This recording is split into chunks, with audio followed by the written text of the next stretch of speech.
Hello, and welcome to the show. Thank you so much for joining. It is, April 12th, 2026. It is season 5, episode 14. This is Skeptic Generation. I'm Eric Murphy, and we need to talk. Joining me today is my friend Tori. Tori, how's it going? Oh, I can't hear you. Dang it. There you go. I know how to work a mic. No, you're good. I'm doing great. How are you? It's been a month. It has been, Eric, it has been a month. Yeah. We're trying to make it. Everybody's just trying to make it. Trying to keep our nervous systems regulated. What a month it has been, indeed. Yeah. Here we are. I know that when I reached out to you and asked what you wanted to talk about today, you said you wanted to talk about the end of the world. And my first thought was eschatology. And then I realized there's probably more to it. So what's on your mind? Like, what are you thinking? Oh, wait, we should probably tell people about the show, huh? Hey, everybody, this is a call-in show. If you want to call in, talk about what you believe and why, or you want to jump in on this conversation, we'd love to hear from you. Phone number is 412-SKEPGEN. That's 412-753-7436. Or you can go to tiny.cc/SKEPGEN. That's tiny.cc/SKEPGEN. We have a new call screener today who's on the line and ready to hear from you. We want to talk to you. So call in. Okay. So... all right. It's the end of the world? I mean, no, it's not. No? Oh, damn it. Okay. But I mean, in fairness, do we want it to be the end of the world? Kinda, maybe a little bit sometimes. It depends on the day, so I'm going to grant that for sure. But yeah, I had this really interesting, so it has been a month. It has been quite the week here in the United States and abroad. The U.S., once again, inflicting itself on other sovereign nation states and then wondering why we get attacked in response, because we're very bright people here, as I'm sure our international listeners know quite well. Oh, yeah. And so, with our particular head of state doing war crimes on Truth Social, I was really thinking about how I was raised with like end times theology in what we would now refer to as Christian nationalism, right? Back then it was just like evangelicalism or white evangelicalism more specifically. But in retrospect, it was very much Christian nationalism that I was raised under with this theology. Well, it was also helped by, I think it was really popularized through do you remember the Left Behind series? Absolutely. Yep. I think I was in middle school when I read the kids version of the Left Behind series. Okay. So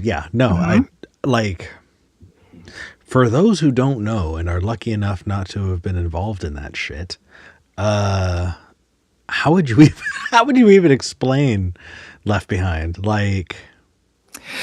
So the idea is that essentially, evangelical theology in the United States, this wasn't a super broadly accepted part of theology, right? That the rapture was going to happen. Essentially, Jesus was going to return to earth, grab all of the Christians, all the people, all the believers, take them to heaven, and then punish the rest of the planet with famine and warfare and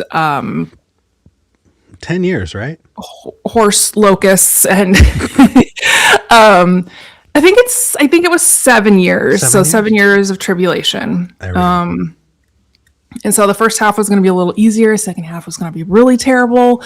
And then all of these interesting things, impossible things were going to happen across the planet. The Antichrist was going to come take over everything via the United Nations and wanting to unite the world, which again, it's like they're opposed to being united. It's very strange. And so this was a fictionalized version of this was turned into a mega best-selling series by, again, some Christian extremists, I would argue, in the 90s, late 90s into the 2000s. The series has 20,000 books in it. I don't know. And it is now being used to make our foreign policy, unfortunately. And it's bad. It's very bad. Yeah. And we are living with the consequences of it. But it's also interesting because ostensibly it's based on the book of Revelation in the Bible, which if you've not read it, please don't. It is it's a fever dream, right? That somebody wrote down. It doesn't have any application to today. Not to today. I mean, there's definitely a good amount of scholarship that says that, very likely when it was being written about what was going on at that time, very specifically. Yes. And they were referring to things that anybody listening to it would be like, yeah, of course, that's what's going on right now, like very specifically. But it feels like reading tea leaves. You have these characters that are in the book of Revelation, and it became its own field of study. It became the study of the end of the world as told in Revelations, eschatology. And it feels like every generation you have people saying, this is the sign, and then, like when World War I happened, right? World War II, this is the end of the world. This is it. We have this rise of this axis of evil, that's it. And then you wind up seeing, Israel restored, and oh my gosh, that's a huge step towards the, towards Revelation. Yes. Fulfilling the prophecy, air quotes, even though again, it's not prophecy. They're kind of, what's that thing when you like superimpose like your current set of circumstances onto like an old text? Yeah. That's what they're doing there. And so that was just my norm, right? That we lived in constant terror. It's really funny. We lived in constant terror that like the person we worshipped would come back to earth. Well, like as told in those books, it wasn't just Jesus coming back. It was everyone poofing out of existence. Just all the good Christians, their clothes get left behind. You just see their clothes on the floor. And they all just got voiped up to heaven like they were fucking abducted by aliens. And that's how like the books start, is planes falling out of the sky because the pilots got raptured. So you're seeing more of that happening right now, and I know I've seen it too. But like, how connect me here? Like, I know there's more to it than just what you and I grew up with. Yeah. Well. Unfortunately, we are living in this context where a lot of people in positions of power and authority in our country now believe this like fictionalized version of projection from like biblical ideas, sort of vaguely. That's what they're using to make our foreign policy now, and they have been, right? Like this is very clearly been going on since like the Reagan administration, using what is ostensibly scriptural prophecy to make foreign policy. And obviously the entire planet is in much more danger because of this practice, because it's absurd and it is genocidal. And this is why so many of us who were evangelical and aren't anymore have started referring to it as a death cult, because that's the premise, is that eventually through these purges and horrific events that God is causing to happen on the planet after all the Christians get voiped, or as my friend Chaz likes to say, sucked off into heaven. Ooh, that sounds fun. That like everybody who's left is going to be exterminated functionally, like over time, and that is just and merciful and holy, and so we need to all be okay with it. And like I said, unfortunately, you have people like Pete Hegseth, who actually believe this as literal. Mike Huckabee, our current ambassador to Israel, believes that this is literally true, and that they were put in these positions in order to instigate. Divinely. Yeah. Yes, they're putting these, yes, divinely appointed to the positions that they are in order to instigate these conflicts between Israel and their neighbors, so that, in order to trigger the rapture, in order to trigger the return of Christ, so that he'll come and take all the Christians away, and then God can just kill everybody else. Yeah. And so, this week when we're like watching the president of the US lose his mind more than he has over the last 10 years, 11 years that he's been doing this, and threatening to exterminate The entire a people. country. Yeah. Yes. Threatening to do war crimes and genocide, that is really in parallel with what these Christian nationalists think is supposed to happen, right? That there's supposed to be this massive war between Israel and Iran, and Russia actually is also in their minds. This isn't real. And so they're acting to trigger this, right? Like they want World War III between like these three nation states and whoever else happens to get involved in the clusterfuck. And so they think that's their role. And it occurred to me that like the apocalypse thing is just, we're when we go along with this nonsense, we're carrying water for these people. Yeah. When we are using their language, we are carrying water for this idea.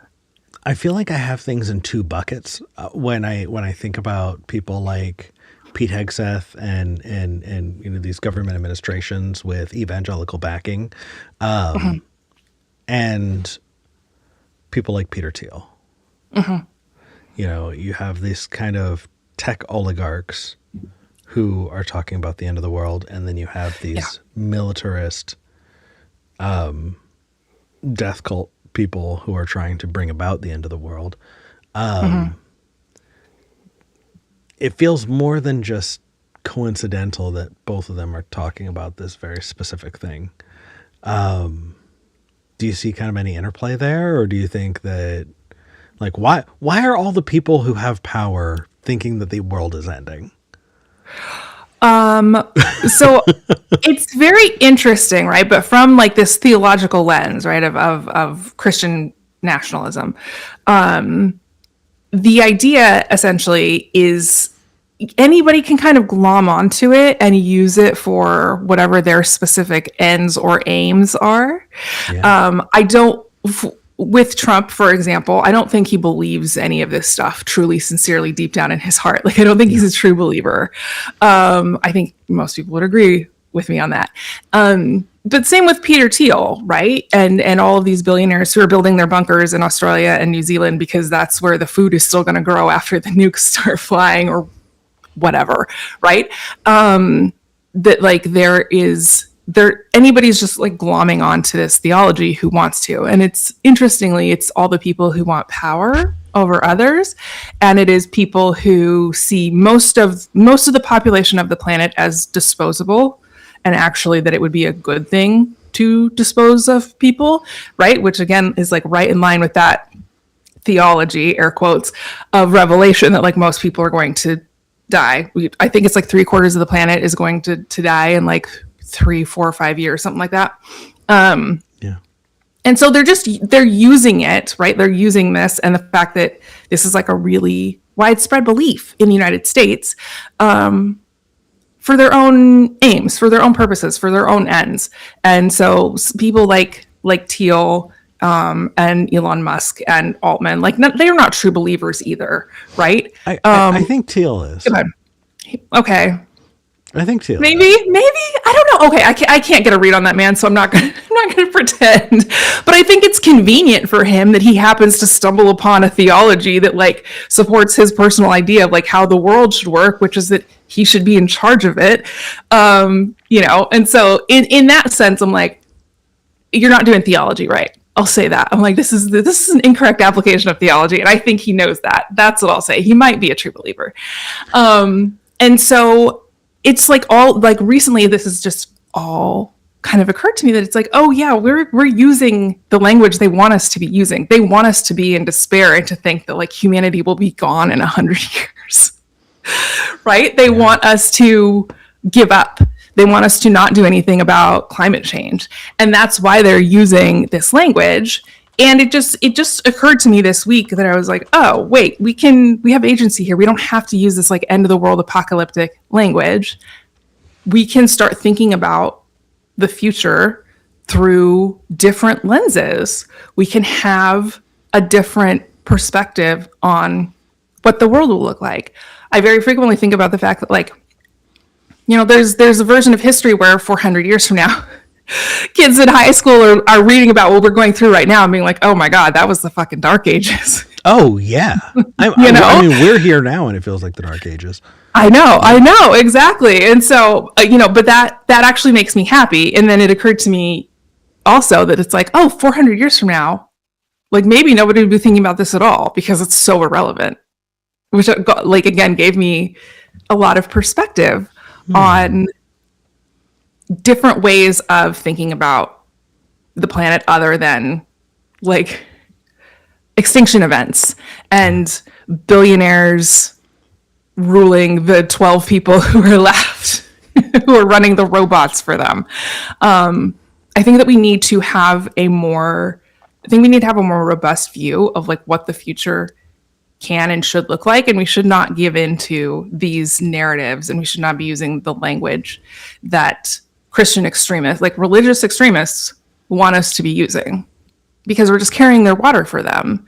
And I think that that's gross and uncool, and I don't want to do that anymore.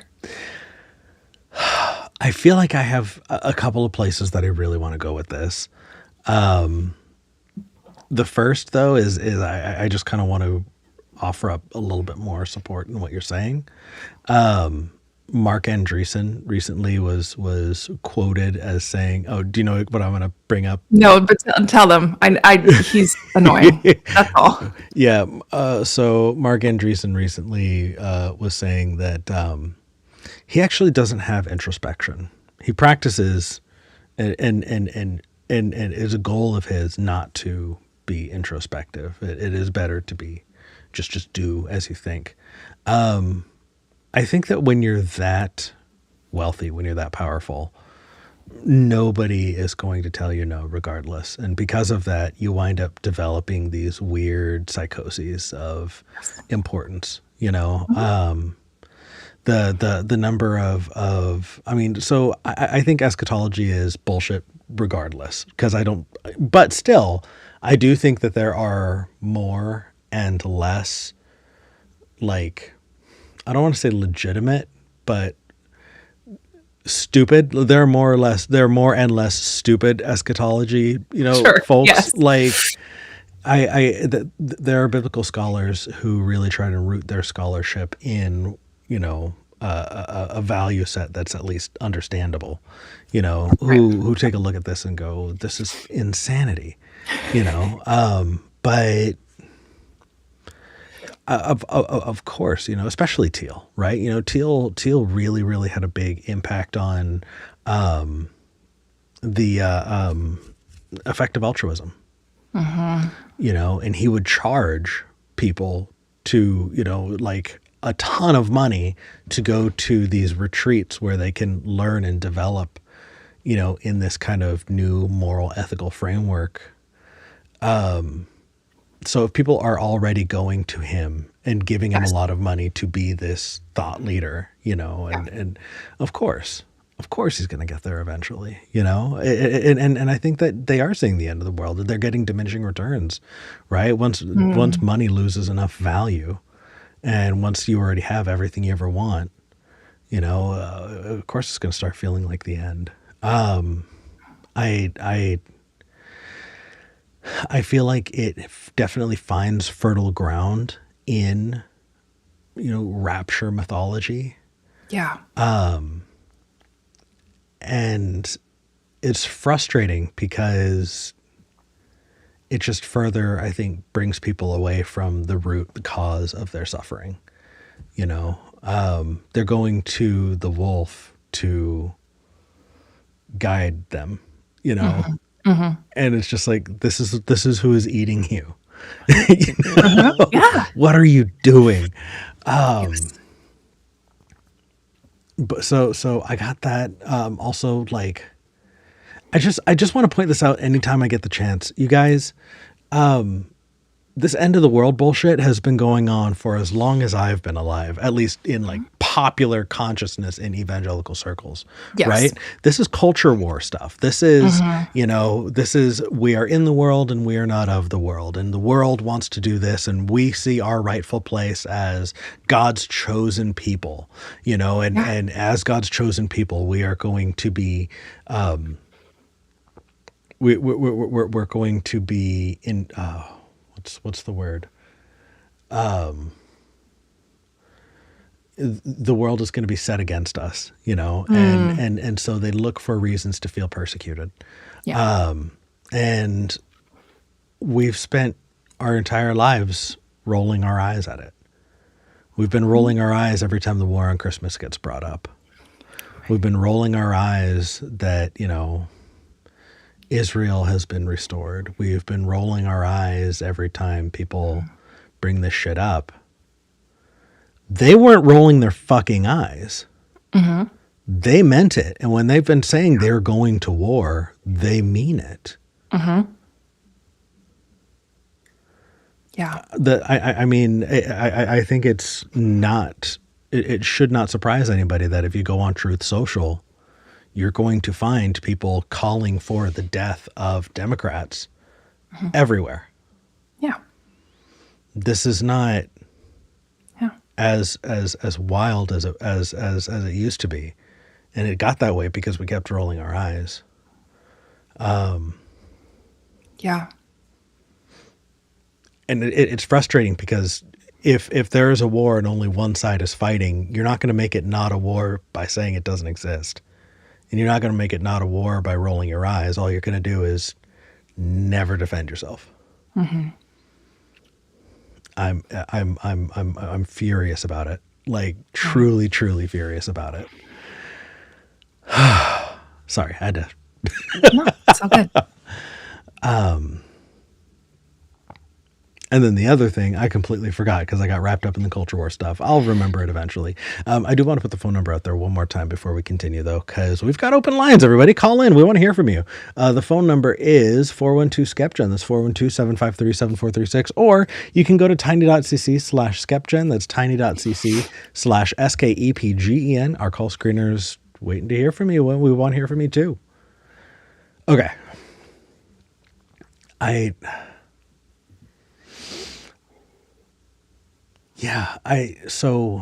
remember. It is interesting seeing because let's be serious. The non-religious folks have exempted themselves from the conversation. We're not. We're like, I see the Pope pushing back on people like Hegseth. Right. Which is fucking wild. There was a point in time when we'd say, hey, fuck the Pope for doing awful things, but we're at a point where even the Pope is the only one who's got the guts to say, hey, this is vile. Yeah. Did you see, was it this last week that there was a member of the current administration that kind of backhandedly brought up the what is it? Parisian papacy or Versailles papacy? There was a point. I did not see this. There was a point in time when the Pope was assassinated, and another Pope was installed in France to be the Pope and be more amenable to political ambitions, and like that was just offhandedly dropped, like, and wow. Yeah. So by JD Vance, I'm assuming. Pope killer. So they've been from what I understand, they've been cagey about giving names. Okay. Interesting. Oh, so this is like a leaked kind of source. ish. After the and yeah, people in the comments are gonna give me more info here, so Okay. I'm taking a look. But the papacy took that as a threat, and so this year is the 250th anniversary of the United States, and the Pope was invited to come out on July 4th to celebrate, and the Pope was like, "Fuck that! I'm not. No, no, Oh no, wow. I'm not Okay. going." Yeah. So Okay. the Pope has very directly said, I'm not interested. And he's pointedly going to be spending that time in areas to highlight how you're supposed to treat immigrants. I love that. Right? Yeah. As an atheist, we're sitting there just like, yeah, Pope. Jesus fucking hell. What universe are we in? That's a weird timeline for sure. But no, that's really interesting when it's like, yeah, we feel like historically we felt like the popes have been pretty egregious. And now we've sunk so low that we're like, oh yeah, the Pope. He might be saying the right thing. Yeah. It's really interesting. The American Pope. Yeah. Pope Bob. Pope Bob. Pope Bob was like, fuck your shit. Like,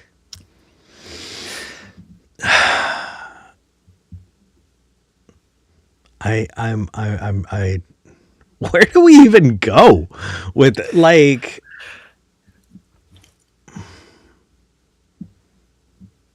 and it feels like the end of the world sometimes.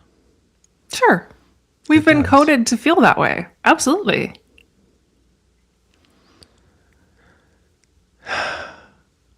Yeah. Sorry. I'm just, No, we've been taught to not see any kind of a future. And I think this is what, honestly, in my opinion, people can fight me in the comments if they want to. I think that this is like one of the functions of capitalism is to not see any alternative, right? I know that this quote gets thrown around all the time, but and the authors somewhat disavowed it a little bit since the book came out, but that concept from the book The Ministry for the Future, that people have an easier time imagining the end of the world than the end of capitalism, right? And oh my it's gosh, yeah. because we're taught to envision the end of the world. We're not taught to, I mean, other than like Star Trek, we're not taught to envision the end of capitalism. Okay, so here's an argument I'll have with people. I think there's some end of the world dreaming when it comes to communist ideology as well. Oh. I mean, the revolution is going to come, and then we're going to live in a perfect society where there's no money and there's no government. Like, is it the revolution? Has the revolution come yet? Has everybody achieved class consciousness so we can shrug off the chains of the proletariat, or of the bourgeoisie, you know, and the rise of the proletariat? That kind of feels like if it's not the revolution that's going to solve everything forever, then it wasn't the revolution in the first place. That sounds familiar, doesn't it? Yep. Yeah. It definitely feels like there was a lot of revolution going on. You know, I learned that Marx studied the French Revolution a lot when it came to the way that he lined things out. And there was a lot of revolution going on at the time between, you know, all of these governments in Europe overthrowing their monarchies and Marxism, you know, and communism kind of coming out. And it feels like, I don't know, does that ideology stifle it? If you're worried about, well, if this revolution isn't the revolution, then we're just postponing the revolution by letting the pressure out of the steam cooker, you know? The like all or nothing thinking, I think, yeah, can lend itself to this like apocalyptic coding that we've already been handed, for sure. I think that's very true, that we kind of see things in like this sort of black and white way of, if it's not perfect, it's not, there's no value, right? Yeah. It's like perfection or nothing. Right. You know, and people don't want to, like, I was talking to a dear friend who had brought up that fact that, well, everything's just going to happen again. So what's the point? And I was like, just because it's cyclical doesn't mean that it's not worth doing. If our great grandkids are going to fight the same fight that we're fighting, let's at least make the world that's still there for them to have that you know what I mean? And hopefully we can give our grandkids the tools to do it. But this fight is worth having here and now, even if it's going to repeat itself. And like, let's make it better, right? Like the fight that we are having right now, I would argue, I think, and a lot of people, because, right, like Jim Crow is in living memory for millions of people in this country, that we have, the conditions under which we are having this fight are still better than the conditions we had when we were fighting Jim Crow. Like, that's just objectively true. And yeah, it sucks that we're going backwards. It sucks that we're losing ground, but there are legitimate, like, pushes right now to repeal women's right to vote. Yeah, totally. And we have, so it's not like none of us are being happy-go-lucky when we're saying, "Oh, reject the premise." Like, it's not the end of the world. I don't want to be like flippant about that in any way, but like, if we're gonna keep having these fights, like, let's at least make a little bit of progress up the hill as we're doing it, right? So that our great grandkids are not having the exact same fight that we are, even if they are getting pushed back on. So I like that. I want to talk about progress. And I think that, so I was on Reddit 2 days ago and somebody posted a clip that was Pete Buttigieg owning some conservative pundit on a newscast. Okay. And they were arguing about presidential approval numbers. And this Republican pundit was just like, well, Trump is just as unpopular as anyone else in their second term. And, this is just, acceptable because and Pete Buttigieg is just following him on it. And no, it's less acceptable. And they're sitting there talking about approval numbers when, like, the Epstein files shit hasn't been resolved.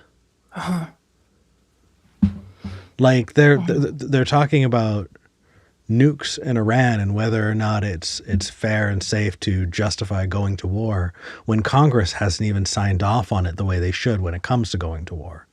It's just a given that people are having these conversations when none of the prerequisites to even begin the conversation have happened. Right. And then they're like, well, it's going to, you're going to see, because this November we're going to get more people in the House and Senate, and we're going to push back because we're going to have the numbers to stall out your bullshit. And that's owning them.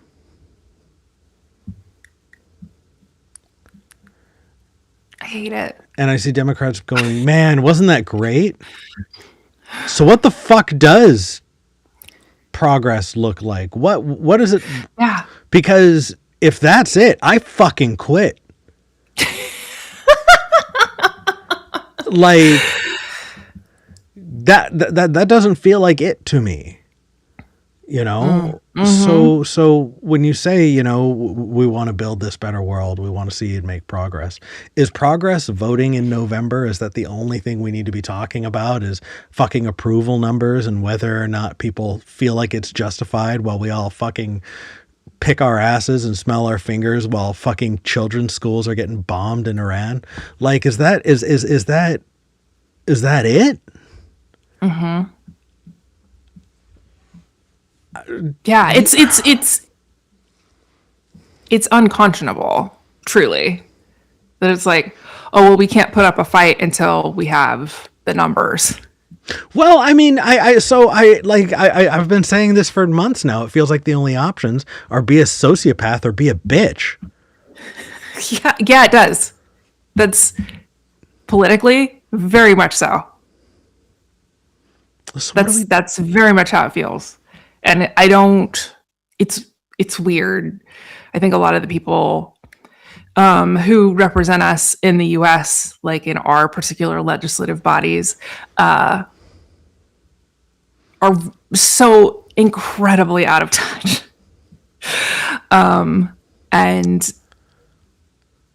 And then they have these very strange sort of like, oh well, under these conditions we'll start acting once conditions change on the ground for us. Yeah, as some of the most powerful people in the world. It's like, man, wait, what? Can we just say that if you're playing blocker for kitty fuckers, you don't get to be a part of any conversation ever? You're like, hey, let's start with that. And then maybe we'll have to see that conversation being had. If somebody is like I don't, and that's Democrats and Republicans. Yes, absolutely. That feels like the end of the world. Yeah. Except it feels like the stupidest end of the world. It makes me think of those turkeys who drown because they look up at the rain with their mouths open and forget to like stop that. Did you know that that's a thing? No, but I can imagine it because turkeys are amazing like that. Yeah. I want to focus on where there is progress, because I'm not seeing progress on the news. I'm not seeing progress when I see those arguments happening about people arguing about preferable numbers. But do you think that's on purpose? No, I don't. Do you think it's the algorithm? No, Do you think it's the narrative? Okay, go ahead. I want to hear this. Yeah, I think they're fucking stupid. I think these politicians honestly think that what they're going to do is get enough people voted in to stall things out. And honestly, I think that the left is way too afraid of being perceived like Donald Trump to ever elect somebody who's going to take things into their own hands like Donald Trump. Because, yeah, you're right. You know, you're going to have left-wing fascism or right-wing fascism. Both exist. But when you exist in a system that no longer has a fair judiciary, and who break their toys whenever they want, like, it no longer feels balanced. It no longer feels like one side is able to operate at the same level as the other. Right.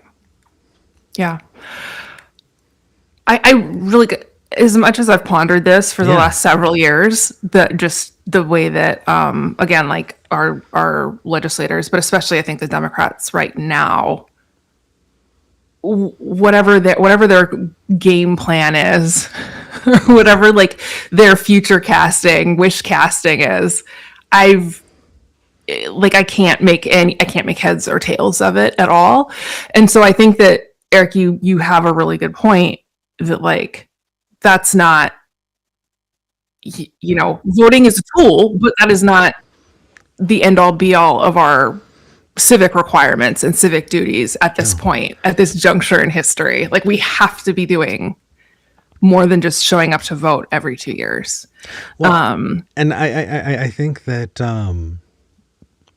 honestly, the best exemplar that I've seen is what the Black Panthers did in the 70s, where they created local infrastructure that could break the dependency people had on these systems so that these systems can no longer fail them, right? Yeah. A system can't fail you, right? If you're depending on a system for food assistance and they fail you, you're fucked. But you break that dependence by helping be a part of a community that is providing food assistance to them, to each other. Yeah. And all of a sudden that power, that lever of power is no longer there. And I think another piece of that that's really important when we're talking about American politics specifically is that the Black Panther Party shamed the U.S. government to the extent that they were like, oh, we need to be doing this. No, like really? Like if these working class Black people can be doing free breakfast, free lunch at schools, can be doing free like healthcare clinics, can be doing free trash pickup, whatever the things were that were being active, like intentionally neglected by the government in Black communities, that there were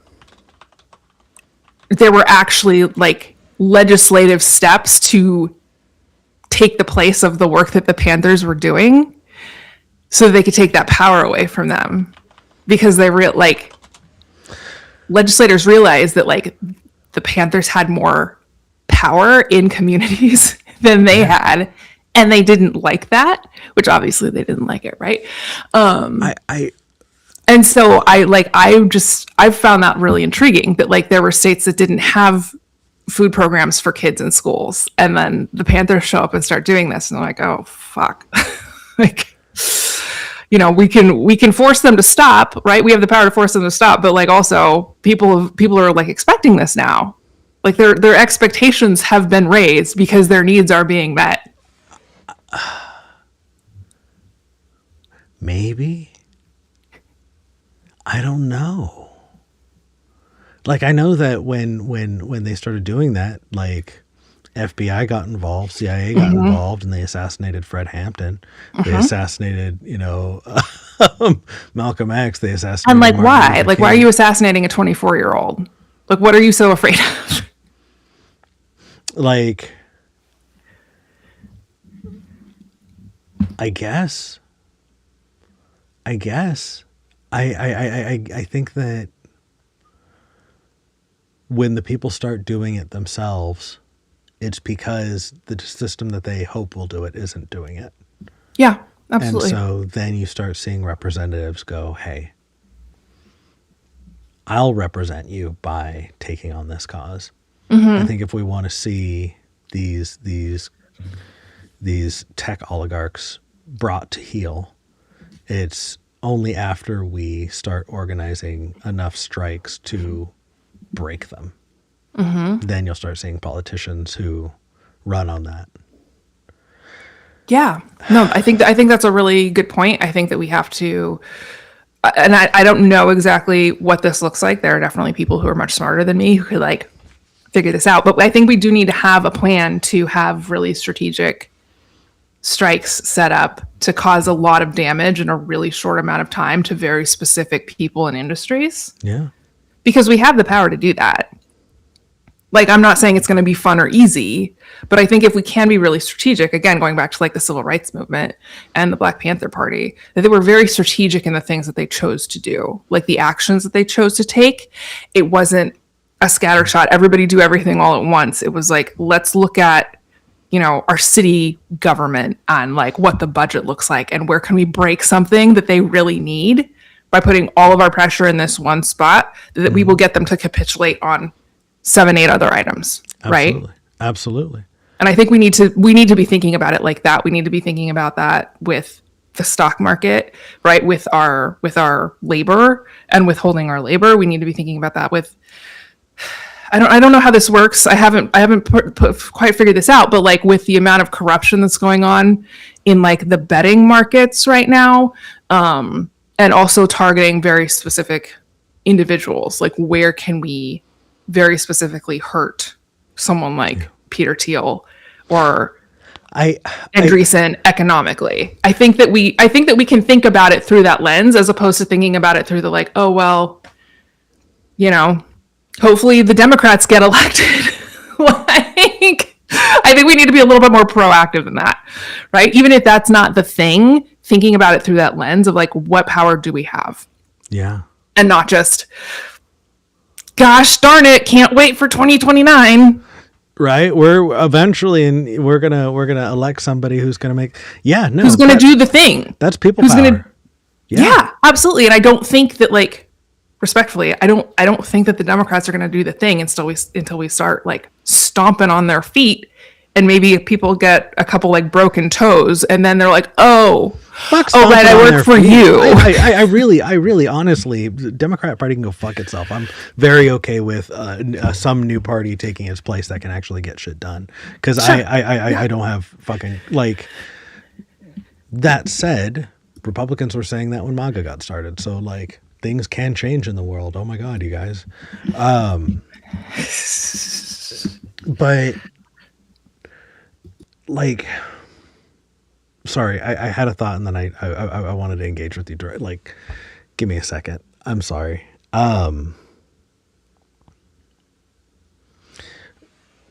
We're talking about people power. And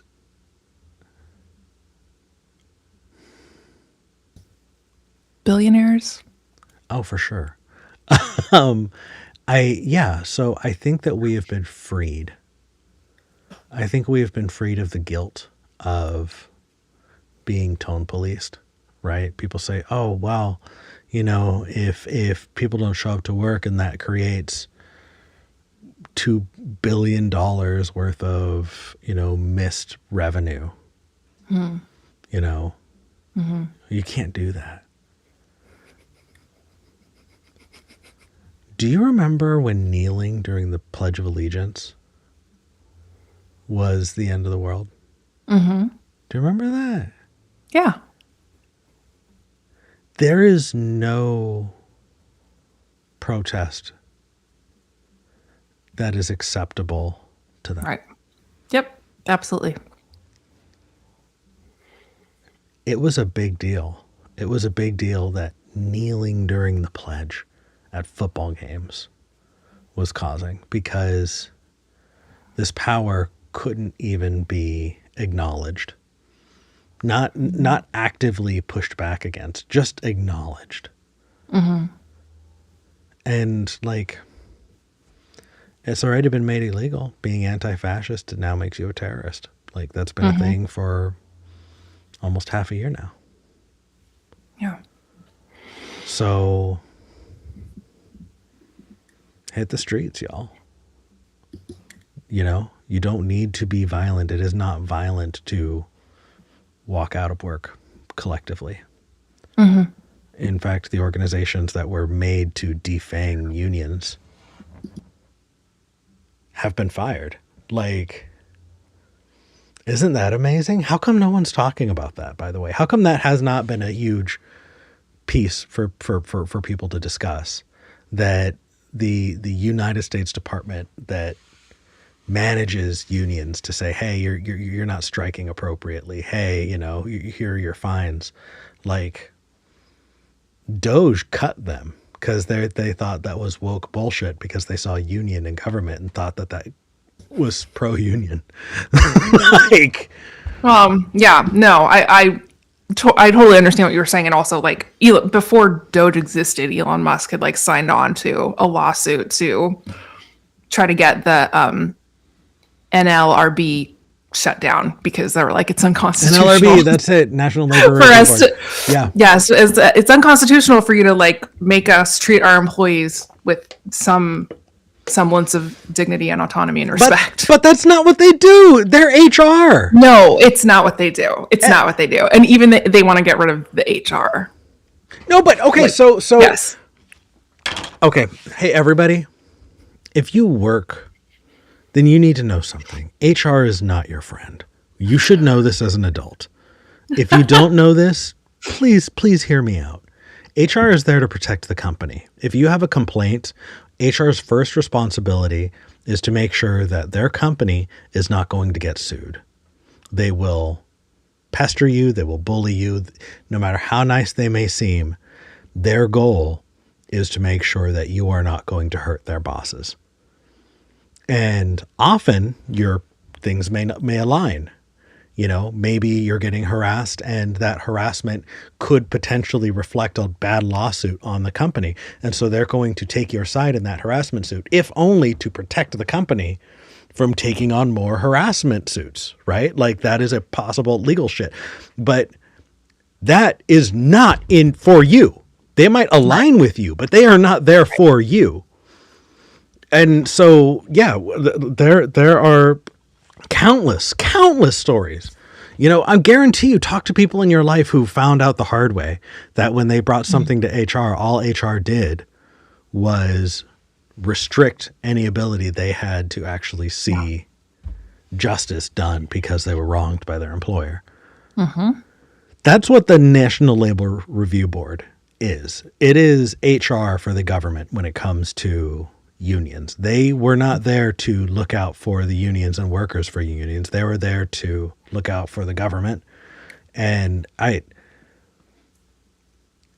how ridiculous is that? Could you imagine, like, for a company, them firing HR because HR was acting as a frontline defense? Too woke. Because it's too woke. Because it's too woke. Yeah. Why the fuck are we listening to Pete Buttigieg? That is a thing we can do. That is a thing we should be doing. If you are watching this, spread it around. You guys,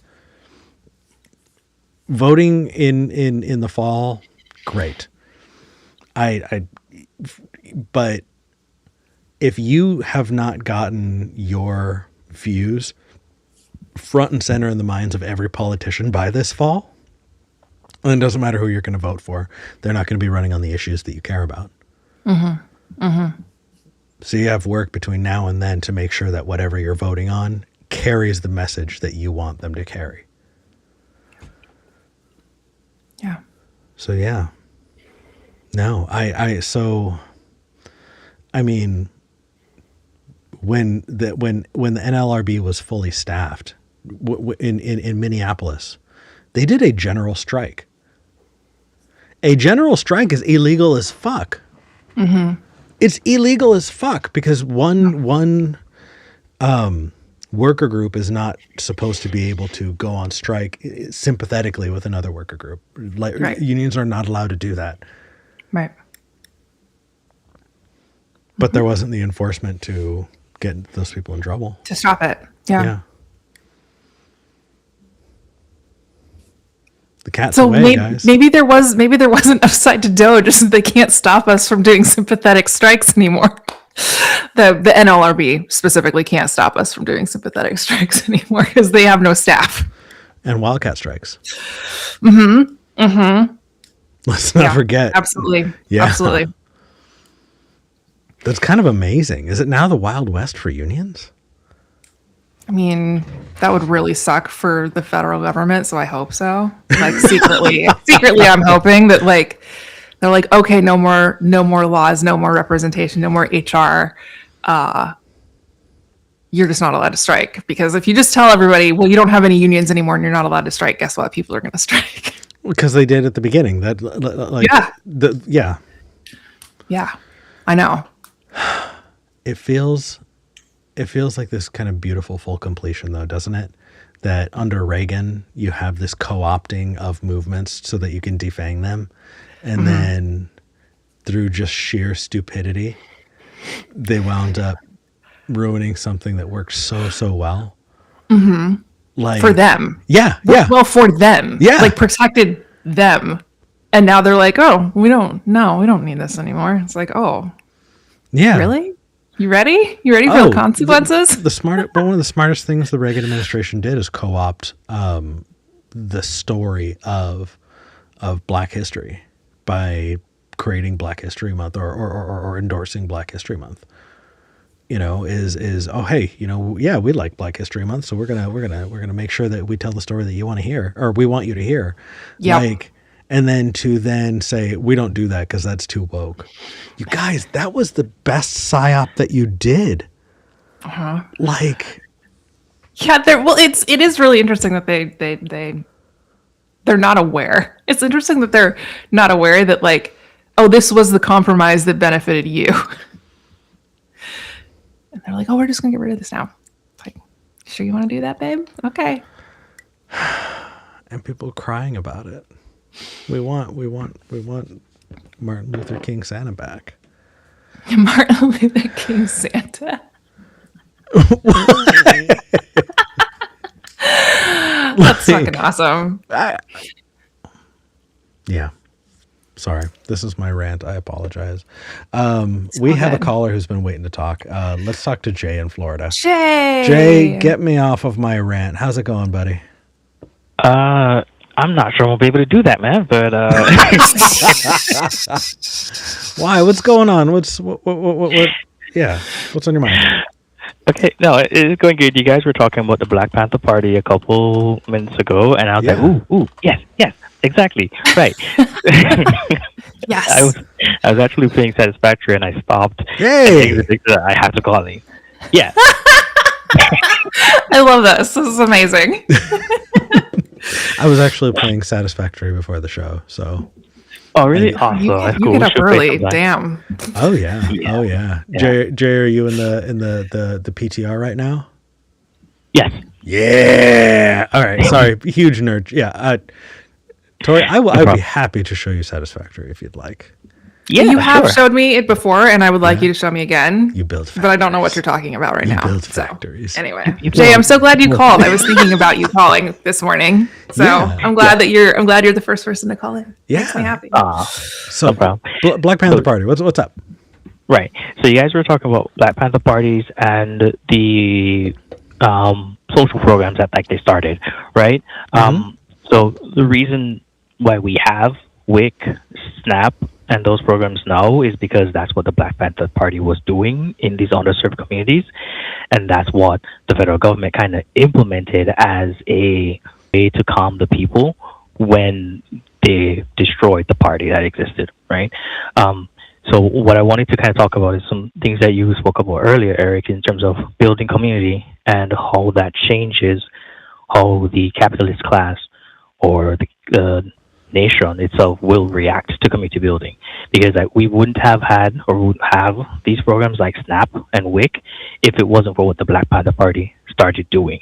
And it was less of a issue with them having guns and more of an issue of them ensuring the people in the community are actually fed, so they wouldn't be turning to the government for help. They'd be going to this other unit, this other section to get support.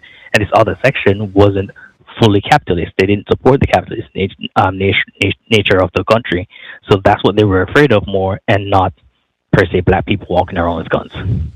I hope that was a lot. Does that make sense? No, but they realized that's where the power was, right? They realized that people not, they really redlined communities, especially, that they realized that the power wasn't Black people arming themselves. It was people not needing the government, because then they realized, we look out for us. Right. We solve our own problems.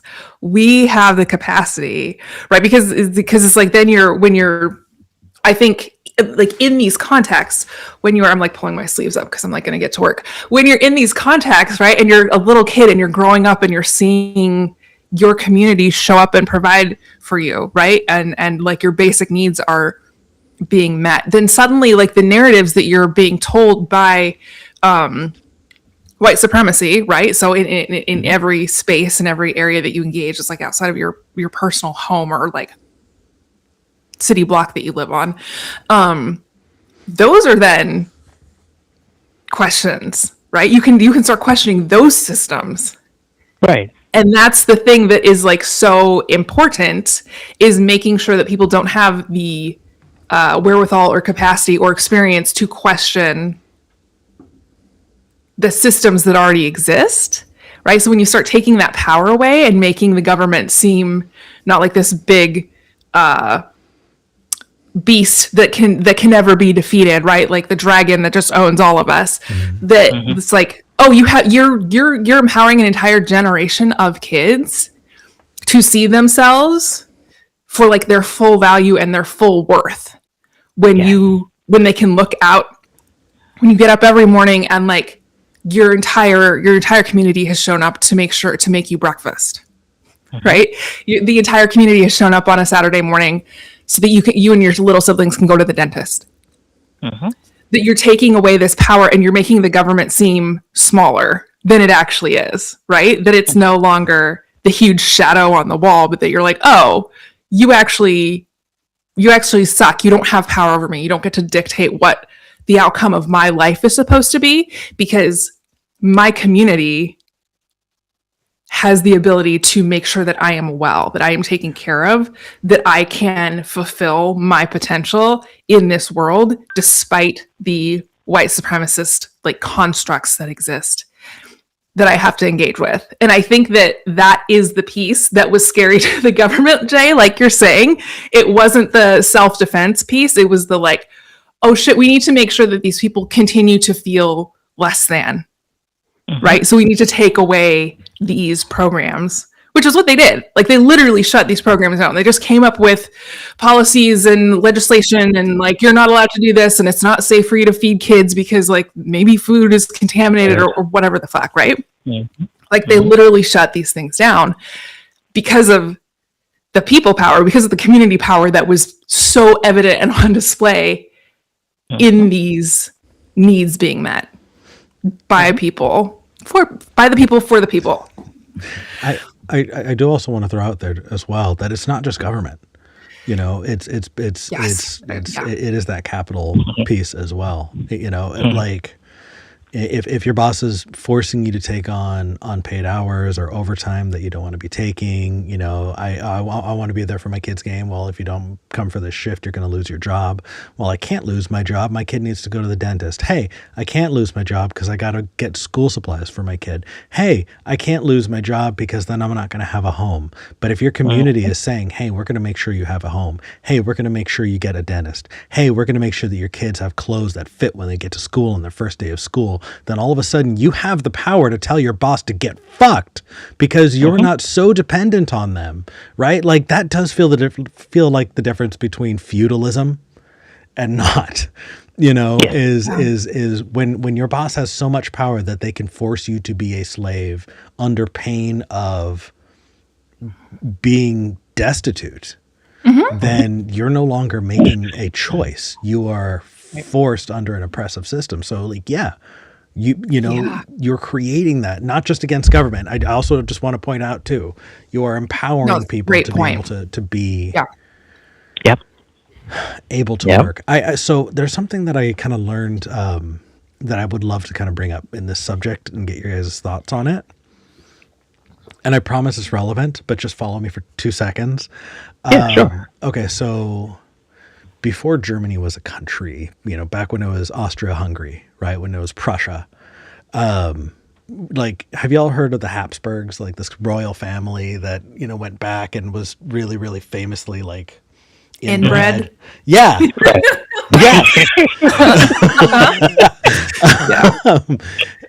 So they administered huge areas, right? And what they would do is there were police, not police the way we think about them, but there were still, you know, people who were in charge of enforcing and representing the law. They would appoint people to be police in areas, but it was never an area they were from. They would look at two regions. They look at two regions and they go, okay, this region is at war with this region or has historical beef, you know, with this other place.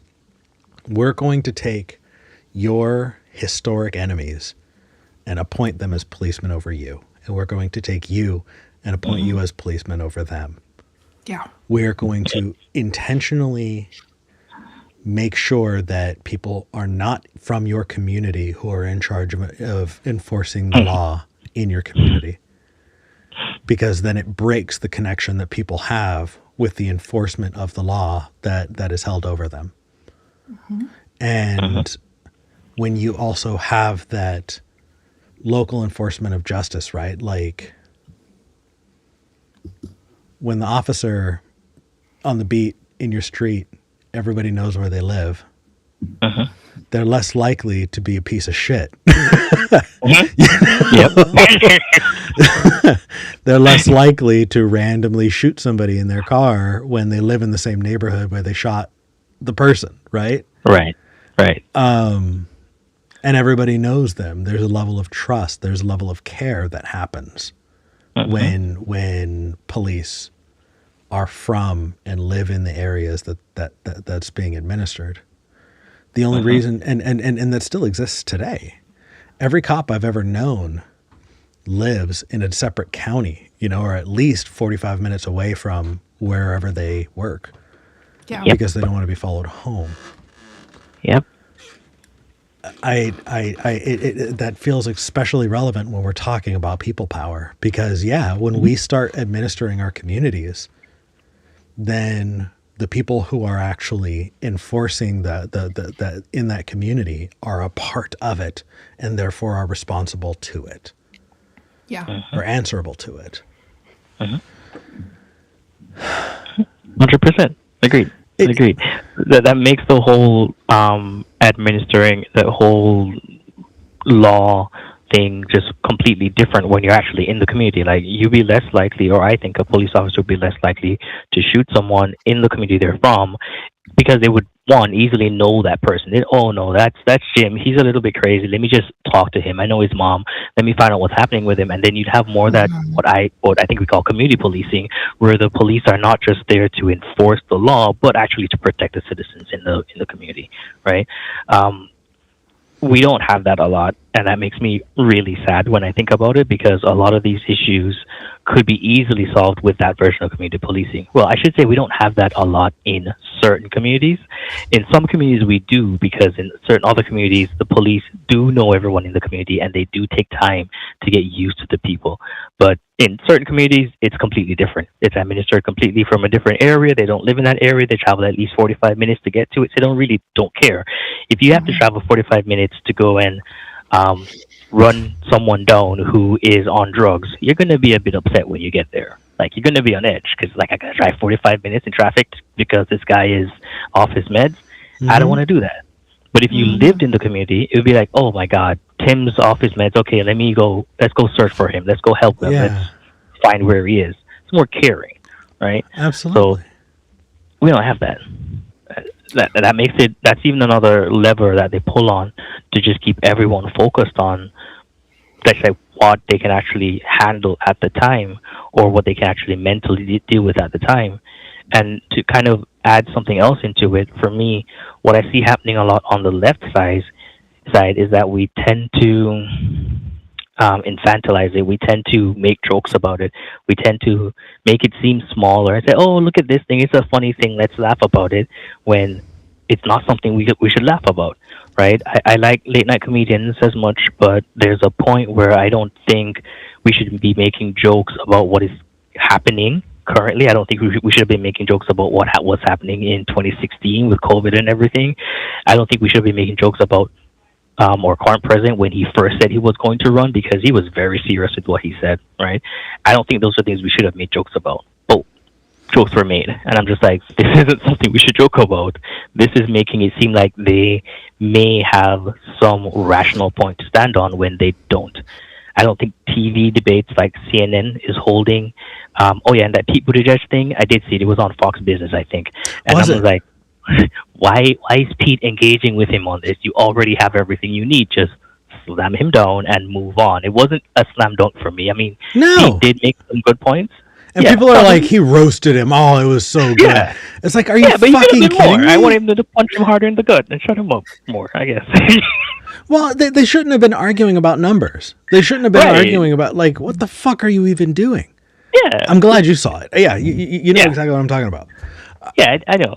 I saw it. I was like, we don't argue about the numbers. Let's talk about something else. Pete did go into the other stuff, which I do like that he did, but we shouldn't be having, like, debates on certain topics that make it seem like their side has a rational point to stand on, right? Yeah. Or even an footing to stand on in regards of what's happening now, right? There's no moral ground to stand on in terms of us basically saying to a nation, we're going to wipe you off the face of the earth if you don't do what we want. That's like that's like some mustache guy stuff. So it's like I thought we were the good guys in that. We tell ourselves we were the good guys and that we won, but you know. Yeah. Well, I don't know what exactly is going to happen. I do think voting is one thing, like you say, but I don't think that's the only thing we need to do. Linking up with our communities and keeping connected with our communities, I think, is the next best thing, because that's how we actually will show support for each other and grow together.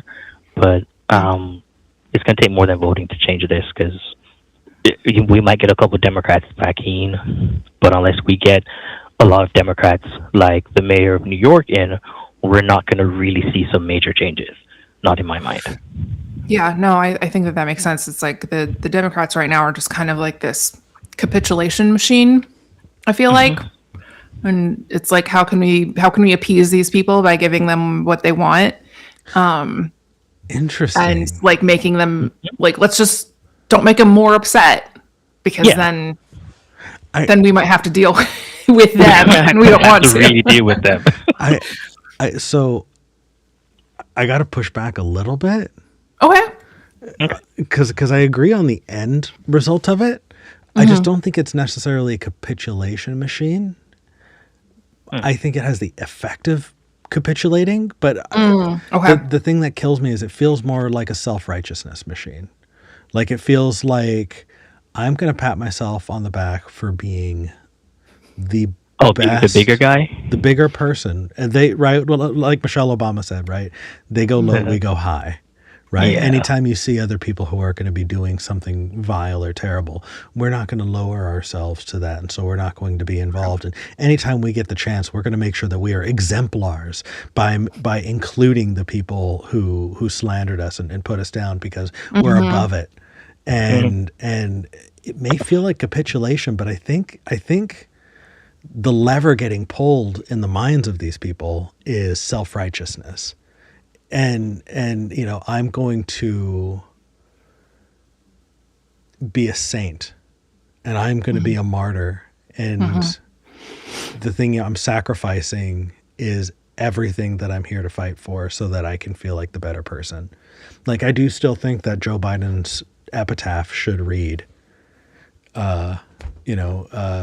he tried very hard to be bipartisan. That's really, that's really funny, because my head immediately filled in "try hard." Try hard. Well, just like. Sorry, that probably wasn't appropriate, but that's what my brain went, and then you said tried very hard. Yeah. Yeah, no, me too. You're right. That's exactly where I went. That's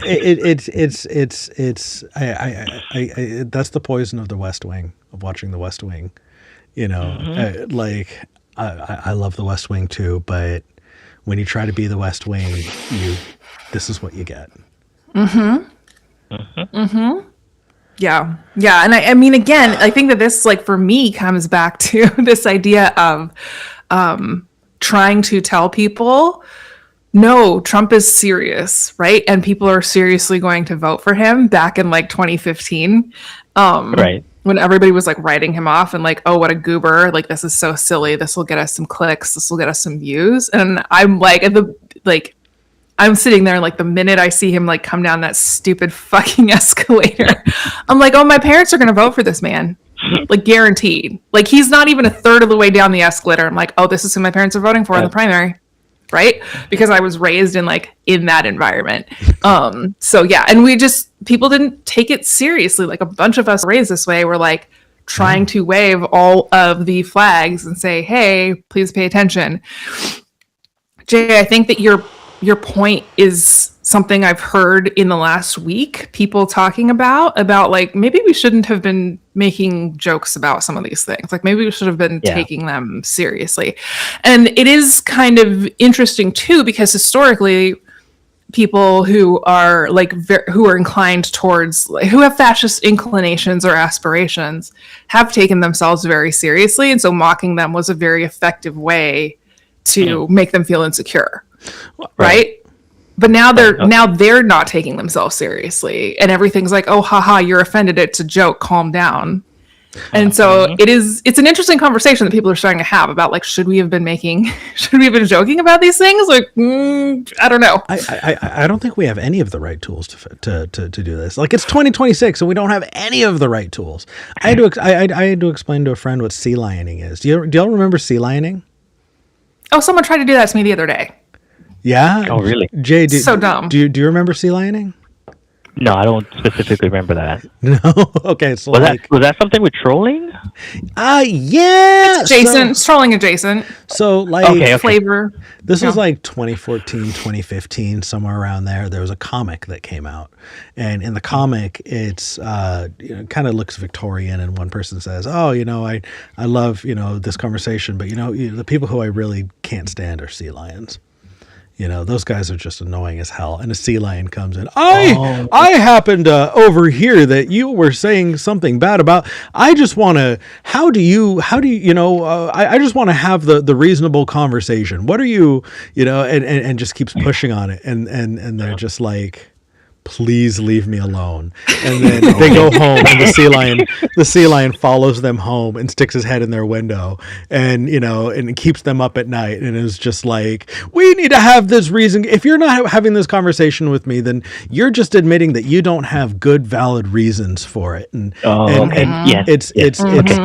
it's baiting people into conversation. So first off, it's saying, I want to have this reasoned discussion. And then selectively being fucking stupid and not knowing simple facts, and then pretending like you don't hear those simple facts over and over again, so that you can then exhaust whoever it is you're talking to. They can suck all of the energy out of someone and prevent them. Like, what it makes me think of? The strategy of like a scam artist will call you and try and wrap you up into some fake credit card scam. There are people who will stay on the phone with those guys for an entire day just to make sure that scammer cannot get to anyone else. Right. Yeah, I've seen a couple of those. Yeah. When you have a good point online and somebody wants to drag you into one of those discussions, they're not interested in actually changing their own mind. They're interested in pulling you off the field and benching you and exhausting you. And it's hard because they use this language of, I just want to have an honest discussion, and if you're not going to engage with me, then you're just you're just admitting the weakness of your position. You're just admitting that you're wrong and you don't have any good logical reasoning. And it's just like, you want to prove them wrong. Right. And so you open your mouth and let them drain every bit of you. Yes, it's like, I'm just asking questions, Like, I just want to know, what do you really think about this thing specifically? Someone's done that to me in person already, so, yeah, I'm familiar with it. Yeah. And that's actually, so. Yeah, it's called sea lioning. Yeah. It's actually exhausting. Yeah, and it's 2026. Sea lioning is what fucking sucked all the wind out of people's sails when they started saying Trump is insane. It's shit like that. It's these trolling techniques, and we don't have these tools to be able to say, no, we're not engaging with that. We still get sucked right in. Like, where's our tool set to deal with this? If you're talking about like other forms of trolling that we didn't take seriously, where are we getting the right tool set to say, hey, here's where to engage, here's not where to engage, this is worth your time, this isn't. It's 2026, we still don't have it. Why the fuck do we expect to be getting through this? I think you're right there. I do see a huge gap in terms of how we handle trolling, or even people just being obtuse online. So it's like, I've kind of taken the stance where it's like, don't feed the trolls. It's an old term. I think that still fits into how we should interact. If someone is, like, for what we know is obviously being obtuse, or after a couple interactions with them, we see that they're being dishonest or bad faith. To me, I just like disconnect at that time and not interact with them. Then again, this hardly happens because I'm not on Twitter as much. So, but yeah, I do think we need some new tool sets in terms of how to actually engage with these people, and not just engage with them, but engage with actually the audience.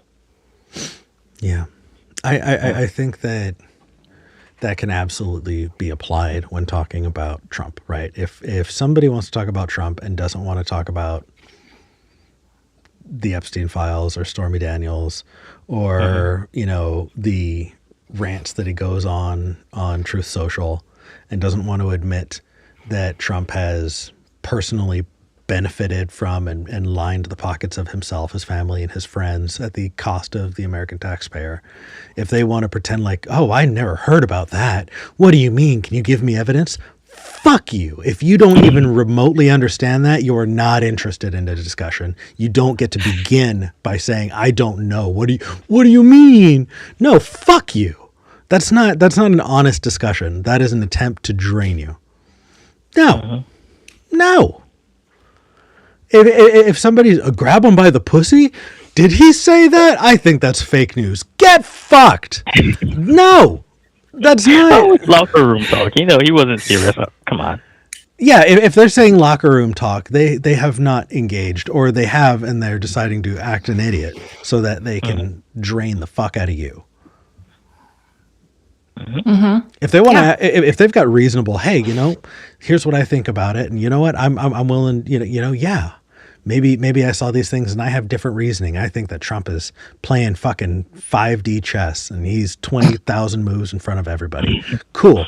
Make that case. I'll listen to you. We'll go and I'll, whatever. But like, if you're going to act a fool, if you're going to do that, fuck off. Mm-hmm. Thank you. I kind of needed to blow. Thank you for coming to my TED Talk. Anytime, man. Anytime. Tori, any other thoughts before we let Jay go? No, I don't think so. I'm just enjoying the conversation, enjoying the rants. Fair enough. Jay, are we going to see you in the after show? Yeah, for sure. I'll be there. Awesome. Maybe we can both play Satisfactory. Yeah, let's go. All right. Thank you for calling in, man. Take care. Thanks, Jay. All right, later.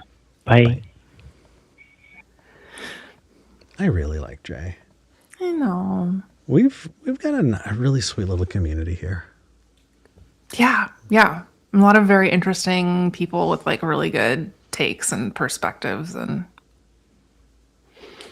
yeah, I appreciate it because it creates opportunity to have the more nuanced discussions that I haven't been having for the last 10 years because I was yelling at people on Twitter. Yeah. Which I think is good for me. I think is good for my brain. So, yeah. Well, I feel like Twitter gave everyone, or gave so many people, this really like you've sharpened an edge. You're able to be witty and clever and just profound in a short bit that is just fucking shareable, and like and now you have that skill and nowhere to like apply it. Nowhere to put it. Yeah. Unless you want to go on LinkedIn and fuck that. Which I do not personally. I know V has like curated their LinkedIn and like only sees. I know. But me, it's just I've said it a million times, right? It's Facebook for bootlickers. Like, you haven't heard that? Isn't it? Oh my god, I know. And like V is just like a LinkedIn guru. Yeah, makes no sense. I'm like, wow, you're so good at this. Okay, I know. And I get on there and I'm like, I don't speak corporatese fluently. Like, I don't. What am I doing on here? So, no, I hop on LinkedIn and I see somebody going, I was laid off today and I just want to, I was laid off and I had all of this fucking sick time saved up and I got no payout and I got no severance and I'm looking at being homeless, but I just really want to thank my employer for the opportunity to grow as a person. And I look forward to any future opportunities that I may have. And then I just close my laptop and I cry myself to sleep. Like, why? I know. It's so like, it's really like, here's what my grandpa dying taught me about B2B, like business, consumer, sales. Right? Like, babe, no, just grieve. It's okay. Yeah. You don't have to be sharing lessons about like your pet parakeet dying and how that taught you to be a better like HR manager. or people who, you know, drive for Lyft or Uber and they're just like, I'm my own boss, I'm an entrepreneur. It's like you're the whipping boy of the system at the moment. Like, but we prize individuality and say, you know, well, if you could just show that you're pulling yourself up by your bootstraps, when in actuality, you're going to get more power by finding community and solidarity. But we don't prize that as a community. Yeah. I saw in the live chat somebody was saying, you know, we've moved far afield of talking about the end of the world, but have we really? Because this is it. Like, these are the details that undergird this sense of impending doom, and all we're doing is recognizing that it's not the end of the world, but it should be the end of this system. Yeah. But I think, Eric, that's actually really profound because, like, yeah, this system is incredibly harmful, right? It harms the people that don't have bootstraps, for starters, right? But it also harms anyone who happens to live on any plot of land that has any kind of natural resource that we think might have some value at some point in the next 50,000 years. And also, you know, because we're the United States, we have a right to.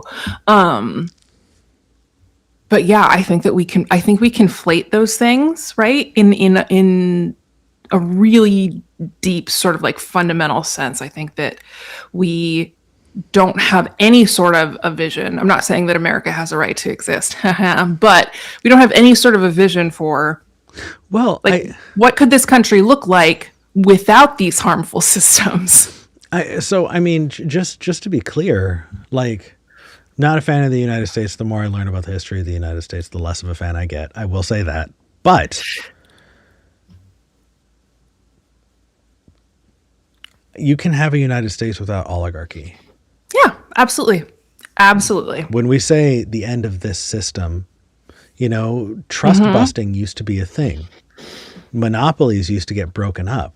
Yeah.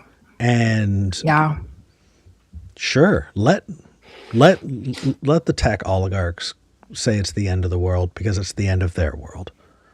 Let them say that the end is coming because they recognize that the system that was built for them so that they could they could obscenely thrive on you know, just on the pain of everyone else. Yeah. Like let that be the end of that. We're not saying let it be the end of the United States necessarily. Just this system of tech oligarchy, of techno feudalism. We don't need this.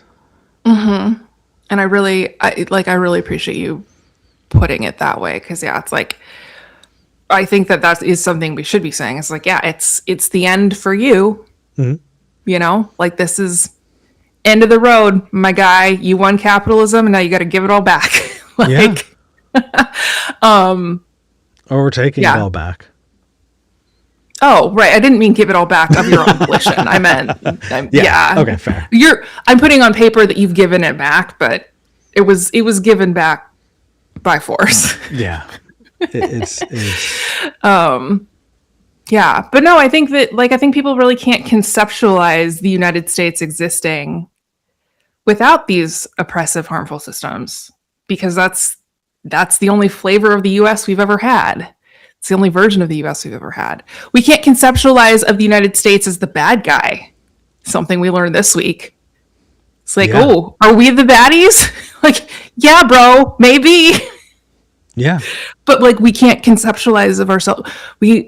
People so struggle to, like, conceptualize of, like, have a conceptualization of ourselves as a nationality, right? Whatever that means. As, like, people who are also victims of propaganda, like government propaganda. Oh, we are. Right? That we think about, like, Russia, we think about China, we think about Iran, and we're like, oh, those poor people. Their governments, all they give them is propaganda. They don't give them the truth. Like, from here, this is what we in the US are saying, is those poor people are and it's like, oh, okay. yeah, we need to like, there's a lot of things here that we need to unlearn. Yeah. Right. And I think it does all tie back into that like end of the world kind of narrative of we need to be able to conceptualize of a United States that does not cause harm and that does not have a right to invade other countries and take their shit or do like economic colonialism, et cetera, right? So do you think, I think we definitely also need to start really talking about codifying a different ethic, because it feels very implied.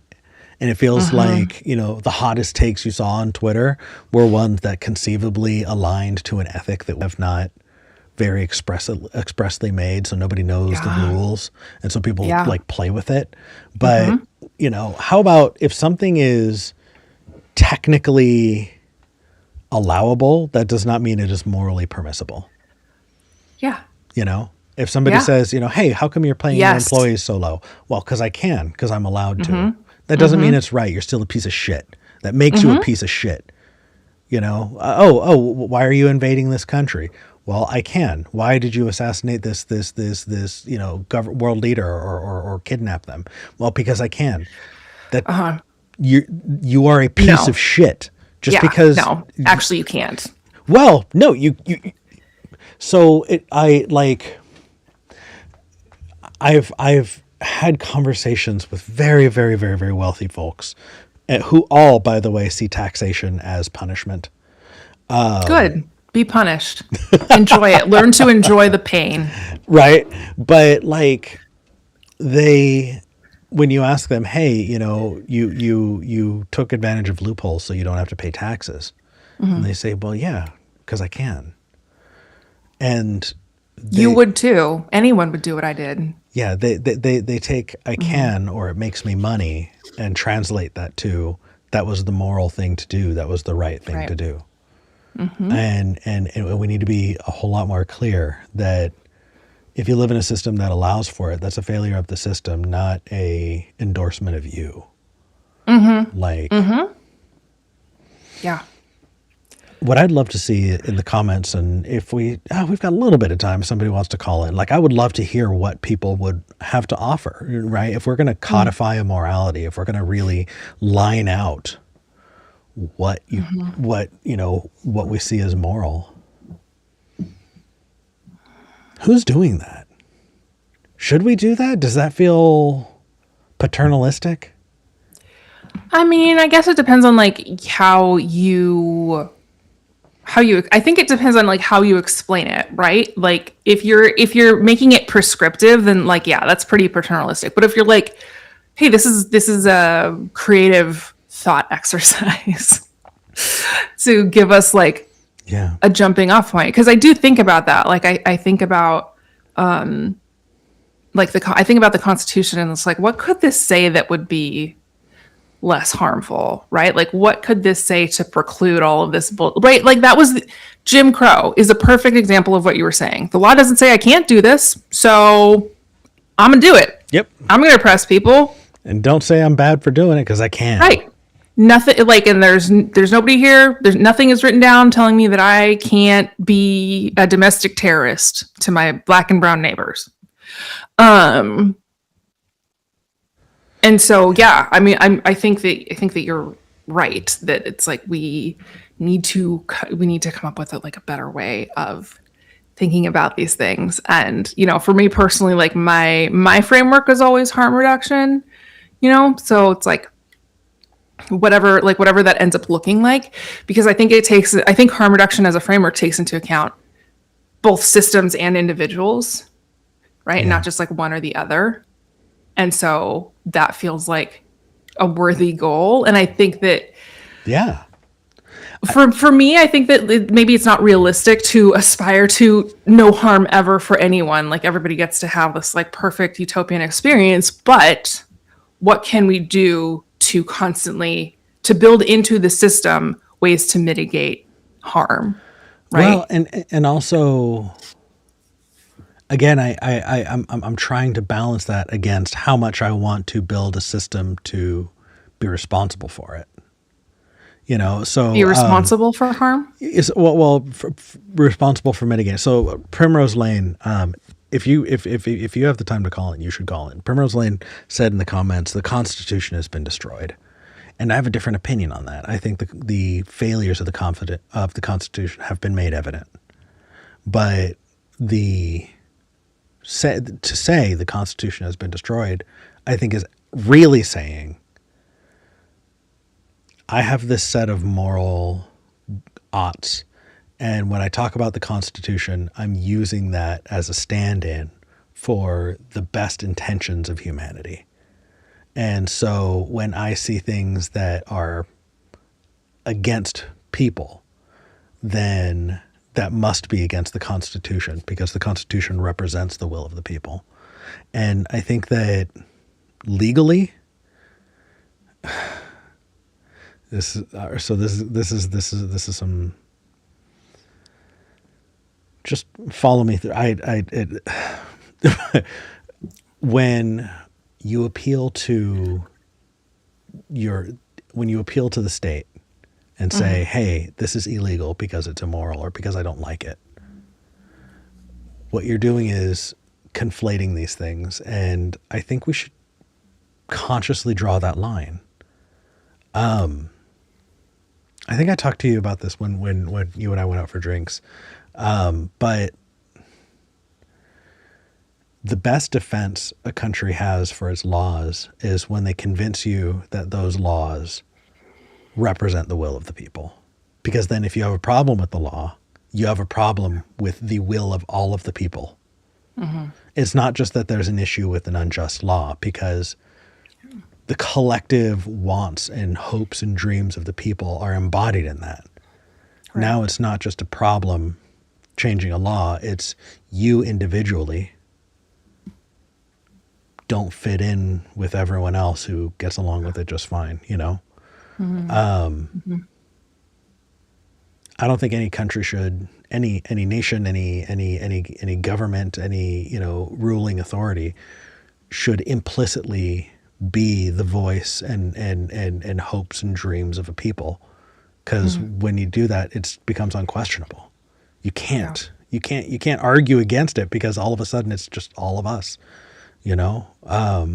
So yeah, maybe the Constitution sounded great. Obviously its errors have been made evident, and we would love for it to reflect the will of the people. But to imply that it is the will of the people means that it can never be changed. It becomes stagnant. And then we wind up here. Mm. Yeah, that's rough. I mean, I also struggle with the premise that that a bunch of slavers were, the perfect people to write a constitution to begin with. To write a timeless and, possibly requiring deification constitution. Oh, for sure. As a starting point. Although, I suppose one could make the argument that for slavers could have been worse. That's a blow bar, but sure. For human traffickers, because let's be honest, the founding fathers were the OG Epstein class in this country.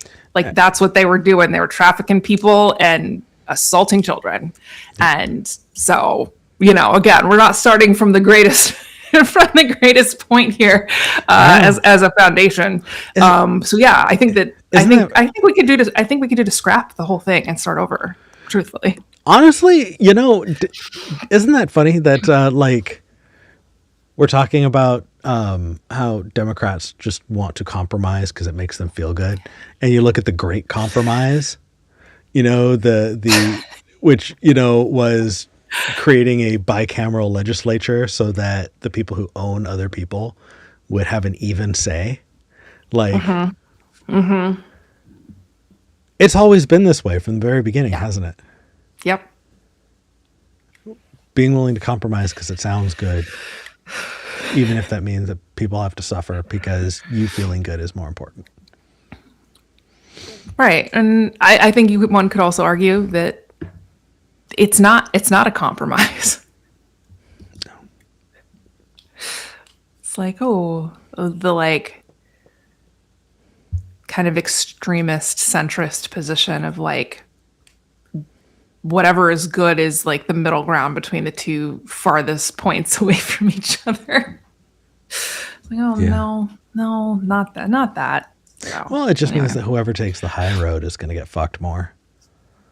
You know, it honestly incentivizes the worst of us.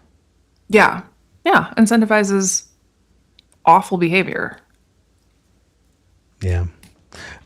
So that person who I said you should called in. Prim. Okay. I would love to hear from you. Hello. Hello. Hi. Okay. Hi, Prim. Thank you for calling in. It's been a long time. Yeah. So, did you hear what I had to say? What do you think? I saw that you had said that.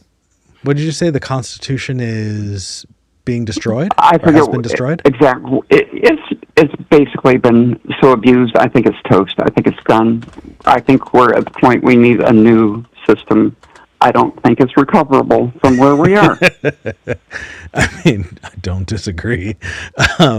But has it been destroyed, or have we just found every hole in it? Like we thought it was going to hold water, and turns out there are a whole bunch of leaks.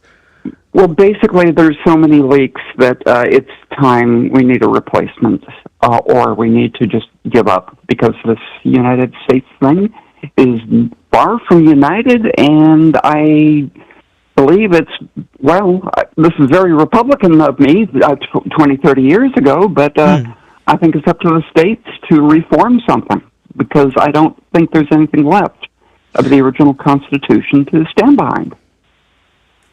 I mean, I kind of agree. Like, okay. Are they united? Are they United States if we're all acting as just one large state?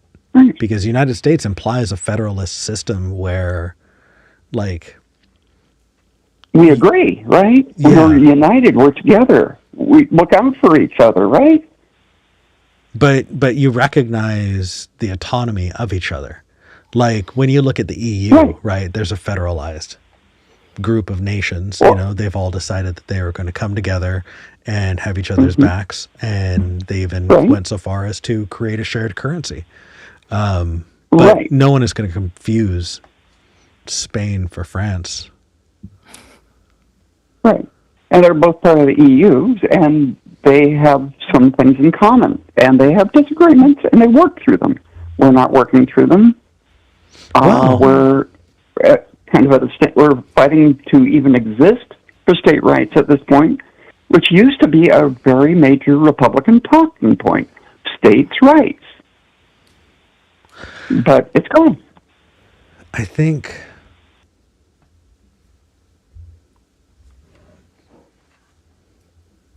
from the radical left, one of the ones that don't speak on prime time. No, I'm just getting my thoughts together. Tori, do you have any thoughts? Sure. I think that for me, one of the jumping off points for this particular conversation is that I don't think states have rights. I think states have responsibilities. And so that's sort of a bedrock position of my my personal rewritten constitution. And I think that states have responsibilities to their people, citizens, whoever, right? Residents. Trying to be as inclusive as possible here. I don't think states have rights. Okay, sorry. Didn't mean to interrupt. No, go for it. That's just how I feel about it when people have that argument. It's like, oh, but you're not fulfilling your responsibilities. So I don't care what your rights are. You're not doing the basics that you owe the people. All right. Wow, that sounds Trumpian. Sorry. Basically, the federal government has, in my opinion, violated the rights of the people so many times, so many ways, and it is completely ignoring its constitutional obligations including emoluments and all these other things. It's all for steel right now. Holy crap, I forgot the emoluments clause. Oh my gosh, Prim, you're right. We should have been saying the emoluments clause over and over again when we said personal enrichment. Oh, right. Good catch. Okay, go ahead. This has been going on for both terms, and nobody's done anything. We don't have a functional Congress. Our Supreme Court's been stacked, and the presidency has been abused beyond recognition.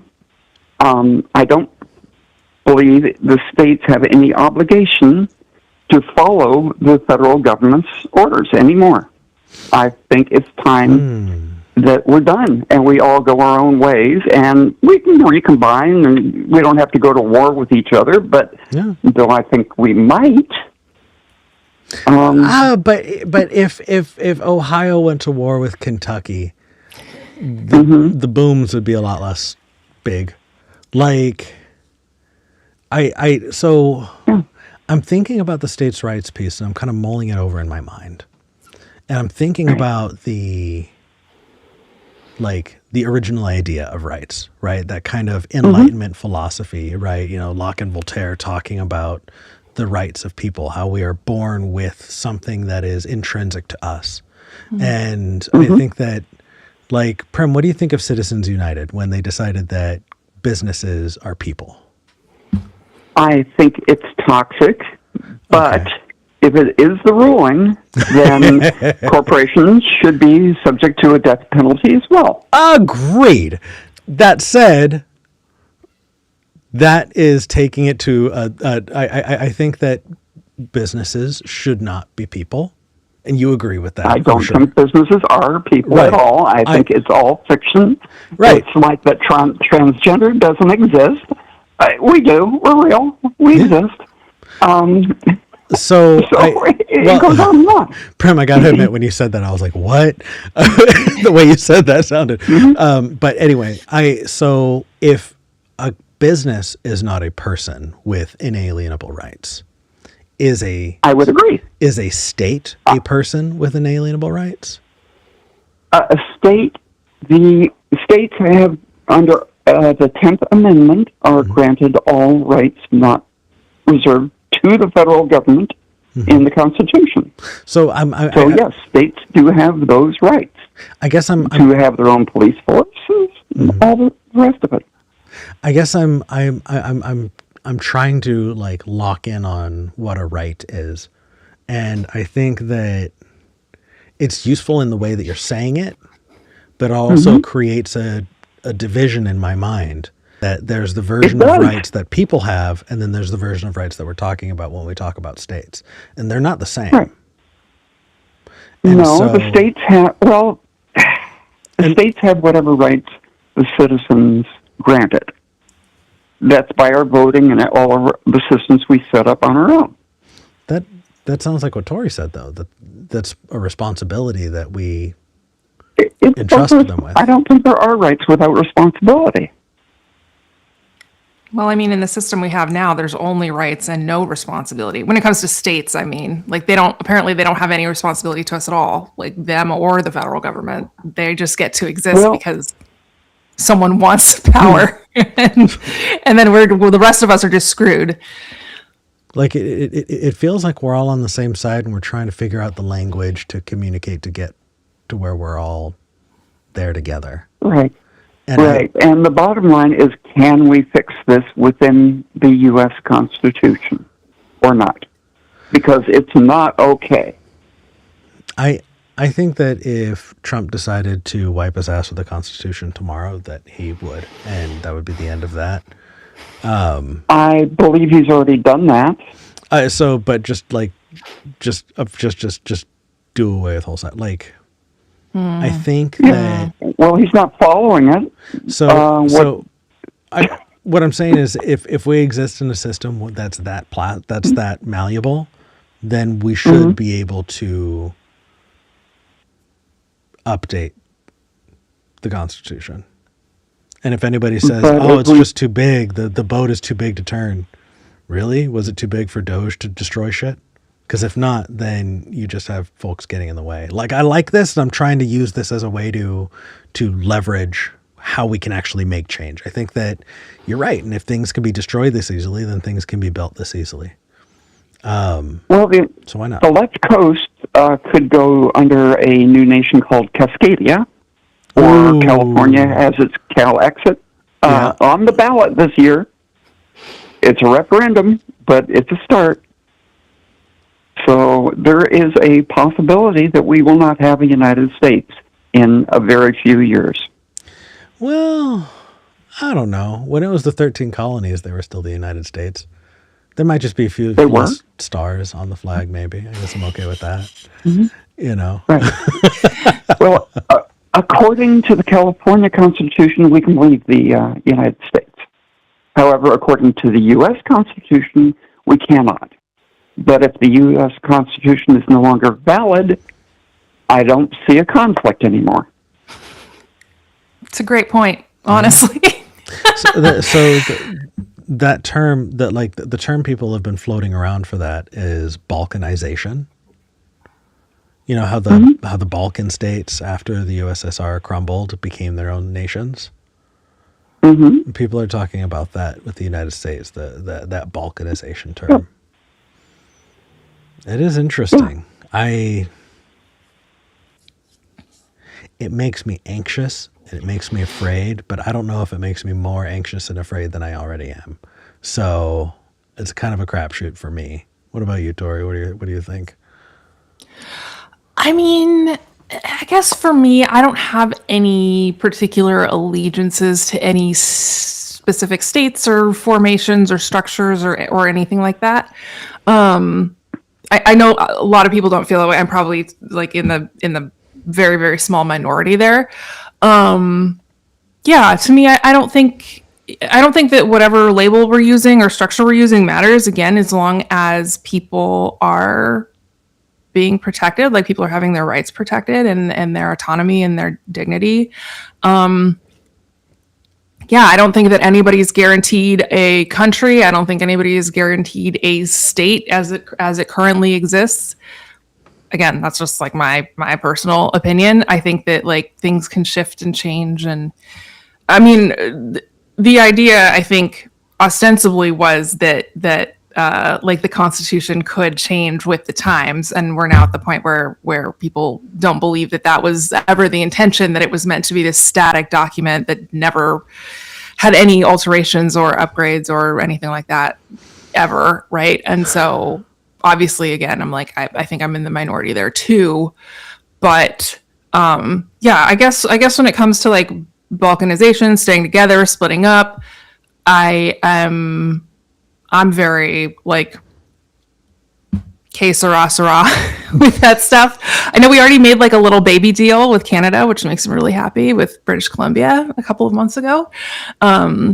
Oregon and Washington specifically. So I'm not mad about that. I think that's lovely, actually. But in terms of, I don't have any attachment. I'm like, if the UK was like, actually, you guys suck at this, we're taking you back over, I'd be like, fine, whatever. Like, I really am just very indifferent to the structure. So I love that it's at least in this direction, that people are recognizing that no matter what happens, your neighbors are still going to be there tomorrow. You're still going to be here tomorrow.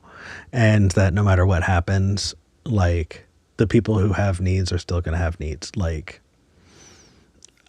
there are a lot. Well, you say absolutely, but a lot of people, I feel like, don't carry that. A lot of people genuinely feel that if something happened, it would be the end of all of us. And we're still here. I've been through a few natural and unnatural disasters and things. I'm about 15 miles from where the town of Paradise burnt down. Oh, wow. When push comes to shove, people look out for each other. Mm-hmm. And that includes the maggots and all that. But, yeah, that's true. We will during that event. Now, later on, we're going to be down each other's throats. And neither side is safe. So that's where we are right now. My opinion. No, I think it's a good opinion. I also just contextualize that with, I've given up on the idea of not being an anxious wreck. But I was an anxious wreck before this. I think that like we have a natural level of anxiety that we just have, and we kind of turn up or down the loudness of things so that our anxiety is just still there. If we lived in a much better world, we'd still have this much anxiety. We'd just be anxious about less consequential things. You see videos of people who live in war-torn areas where going to the grocery store means you're dodging sniper bullets, and it feels like they have the same level of anxiety as everyone else. It's like, what is going on? Their body, they just changed the temperature a little bit so that they're still just anxious as fuck. Like, I would love for us to tear each other apart over meaningless bullshit. When I first moved to, when I was thinking about moving to Portland, I was talking to a Lyft driver on the way from the airport, and I was telling them about how in Texas they were kidnapping trans children out of their homes, and my Lyft driver went, "Wow, our last ballot measure was whether or not we wanted to legalize magic mushrooms." People were very upset. Well, and I was like, fucking sign me up. Like, let's tear each other apart. Well, there's a couple of things that help me with anxiety over all this. One is California legalized marijuana. That helps. That's how I sleep at night. Oh, fair. If it works for you, weed never really did it for me. I'm bummed now. I live in a state where I absolutely could, but I just, give me a gin and tonic. Yeah, Anyway. basically, if I start losing sleep all the time, then that makes me even crazier. But that's one thing that helps with the anxiety. The other thing is there's so many different ways. Trans and senior citizen, they're trying to kill me. They're trying to wipe me out anyways. Between those two things. And I've just kind of, okay, that's fine. You want to get rid of me. And honestly, I want to get rid of you too. So that's just where we are. And I consider myself at this point in time expendable. Prem? When push comes to shove, okay, whatever happens. Prem, can I ask you a clarifying question? Sure. Are you a trans senior citizen? Uh-huh. Okay. When you said trans and senior citizens are trying to kill you, I had this mental image of you not being one of those groups and you seeing both of those groups as existential threats to you versus you being. I'm just clarifying that so I figured I'm glad that. You're clarifying that. No, not what I'm saying. Okay. I was like, are the transes after you? Prem, what did you do? I had what was then called sexual reassignment back in 1996, and I tried to live my life the best I could. Nice. I love it. I love it. I was 9 years old. And now I got older. Happens. Yeah. Good. Yeah. I trans community in particular needs elders. So you better fucking take care of yourself. Eat your Wheaties. Oh, I am, but, I'm also going, if it all goes up in flames, if we go to war with Canada, I won't guarantee what side I'm on. Yeah, same.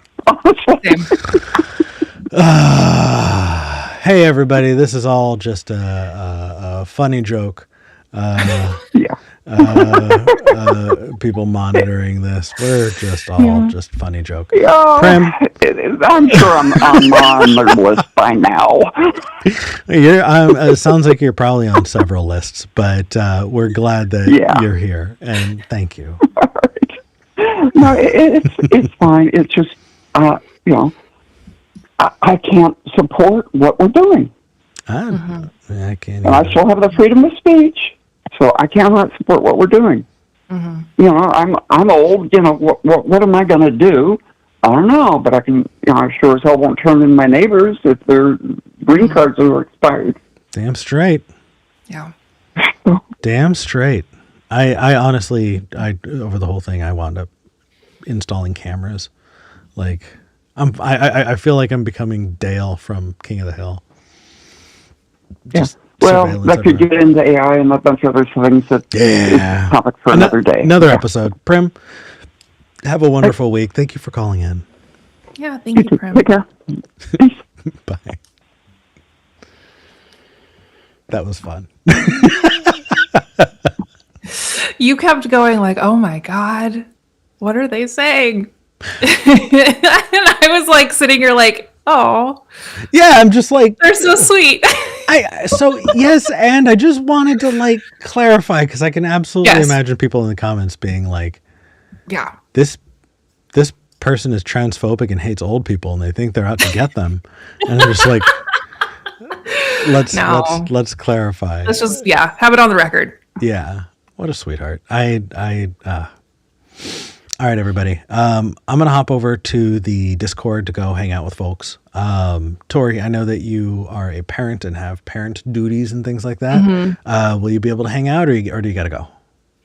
I think I can hop on. Yeah, sweet. I'm going to go check on the children. Of course. See how they're doing. And Of course. So I do want to read some super chats and get things kind of wrapping up a bit. We've got a good number of super chats. Yay. Awesome. Space Barbarian sent $10 and says frogs will jump out of a slowly heating up pot. I'm not sure how many. I'm not sure about many humans. Fair. Oof. Fair. Yeah, Woof. no, we're in the boiling pot. We lack the what's the term? Foresight, wherewithal. I was thinking like to protect yourself, self-preservation. Self-preservation? Yeah. Prim sent $10. Thank you, Prim. Said ranked choice voting. Then we cannot worry about who will win. Vote who you want. Fuck yes, totally agreed. My Unfinished Journey sent $6.66. Thank you, My Unfinished Journey. Says, hail Nero, hail Eric and Tori, and hail telling dishonest maggots to F off. Yeah, little fist.